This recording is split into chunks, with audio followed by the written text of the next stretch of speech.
Olá, hoje eu vou falar sobre um tema curioso: lealdade, fidelidade e qualidade da vida sexual.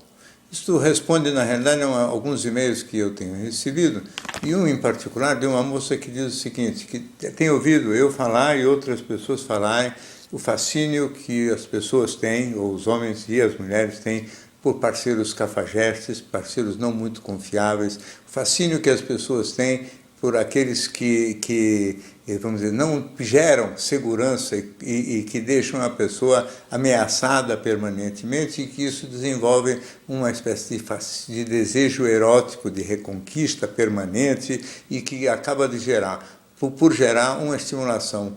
vamos dizer assim, sexual muito mais intensa do que naqueles casais onde a vida é uma vida estável, onde as pessoas se respeitam, onde existe certeza da lealdade, da confiabilidade um no outro. O que de fato eu tenho dito, e muitas pessoas também falam e sabem disso, não é? É que essa insegurança, ter um parceiro que é como um sabonete molhado que você precisa permanentemente reconquistar, ele atiça mesmo um tipo de inquietação erótica, um desejo, e atiça muito o ciúme é um afrodisíaco importante, então faz com que a vida sexual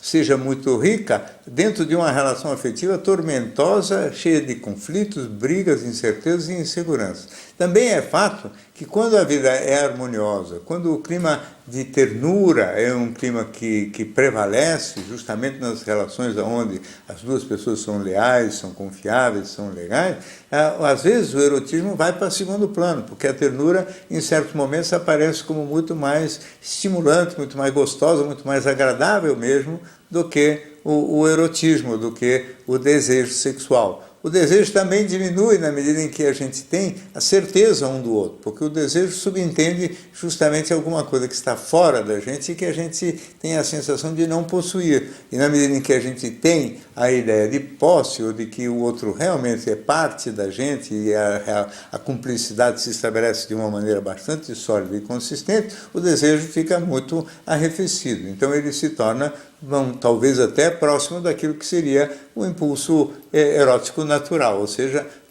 um clima muito mais tranquilo, muito mais harmonioso, onde predomina a segurança, a solidez, o carinho e muito mais ternura do que tesão. Isso não teria em si nada de grave, a não ser quando as pessoas ficam tristes por causa disso, não é? Porque nesse e-mail dessa ouvinte parecia assim que ela estava lamentando que uma espécie de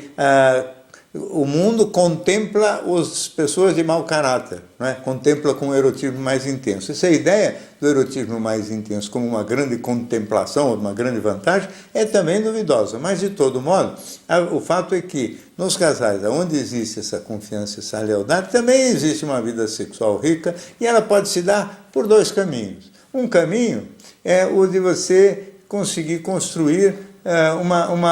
vamos dizer assim, momentos em que o erótico predomina, e aí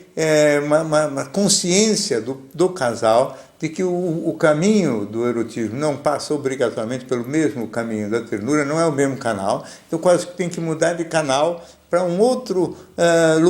local do psiquismo e para um outro clima, onde realmente a gente foge da atmosfera de ternura e vai para uma atmosfera mais vulgar, mais puxado para um erotismo, vamos dizer assim, diferente, não é? E esse diferente se constrói ou mudando o cenário. Então o casal, por exemplo, que mora casado com filho, vai, por exemplo, a um motel onde tem uma televisão, que tem filmes eróticos, cria toda uma atmosfera, vamos dizer assim, de como se não houvesse aquele clima amoroso e aquela solidez tão forte por alguns minutos ou por algumas horas, se refaz um clima de reconquista ali. O uso de certos vestuários um pouco mais extravagantes por parte da mulher, que provoca o desejo masculino de uma maneira que talvez seja mais instigante. Quer dizer, são estratégias, na verdade, para que momentaneamente aquele amor intenso, aquele clima de solidez e ternura se desfaça, para que um e outro sejam apenas simples humanos que se desejam como existe o desejo natural entre pessoas jovens e que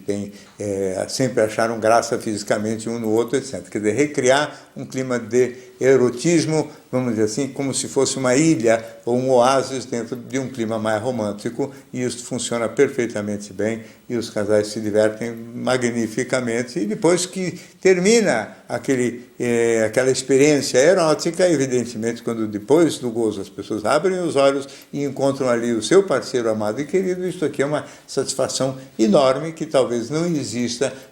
naqueles que têm uma vida erótica fundada em incerteza, em insegurança, em raiva, ressentimentos, mágoas, ciúmes e outras coisas deste tipo que podem atiçar o erotismo, mas atrapalham muito o clima de ternura. Ainda existe um outro caminho para os casais que se amam, que é tentar buscar, não pela linha do desejo, mas sim pela linha da excitação. Desejo é uma coisa que depende de um objeto externo, quer dizer, querer pegar alguma coisa que está fora e que não nos pertence. A excitação é completamente diferente, é uma coisa mais lúdica, mais infantil, mais só fundada talvez no táctil, em que o indivíduo, onde um casal vai trocando carícias, e essas carícias trocadas, mesmo se o início das trocas de carícias não é fundado em nenhum grande desejo de parte alguma, vai se criando um clima de excitação recíproca, e essa excitação recíproca adorável, porque ela se mistura um pouco de ternura, vai ganhando um certo, vamos dizer, um aspecto mais picante, através até do beijo. O beijo é um intermediário que faz com que a ternura se transforme numa coisa mais erótica, e esse caráter mais picante pode fazer perfeitamente com que a pessoa tenha, então, um momento de troca de carícias e, portanto, de um clima erótico de excitação, onde o desejo perde a importância e onde realmente a excitação é que predomina. Isso leva à relação sexual do mesmo modo, às trocas que acabam por determinar a felicidade em ambos. Então, na verdade, nos casais que se amam, o desejo diminui ou se arrefece, a não ser pela estratégia de fazer de conta ou brincar que um e outro não são aquele par de amantes apaixonados, ou então, através da substituição do desejo pela troca de carícias, que depende mais do que tudo da excitação. Tem saída para todos os novos problemas. Felicidade conjugal é uma novidade e a vida erótica tem que ser introduzida aí dentro da medida do interesse de cada casal, sem essa obsessão, sem essa ideia ingênua de que quanto mais, melhor tudo. Não é verdade. Bem, essa é mais uma participação nossa aqui no canal do YouTube. Se você gosta, acompanhe, inscreva-se e vai recebendo sempre as nossas novidades. Até a próxima.